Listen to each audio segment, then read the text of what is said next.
Pergi sini tau. Ustaz, betul ke apa Ustaz buat ni? Kenapa awak tanya saya macam tu, Siti? Sebab sebelum ni pengetua tak pernah pun suruhkan buat macam ni. Ni saya malas ni. Kalau saya kata pengetua lama awak tu tak ada akal, awak marah.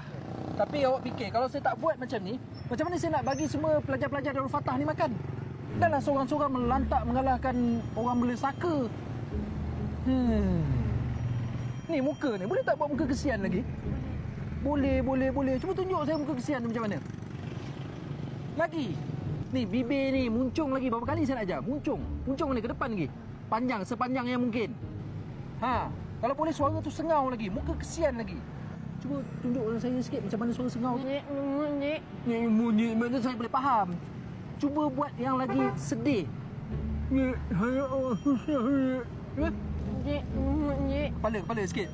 Cik, yang usah. Betul. Buat kena sungguh-sungguh. Seorang-seorang tak faham. Muka semua macam nak minta penampar.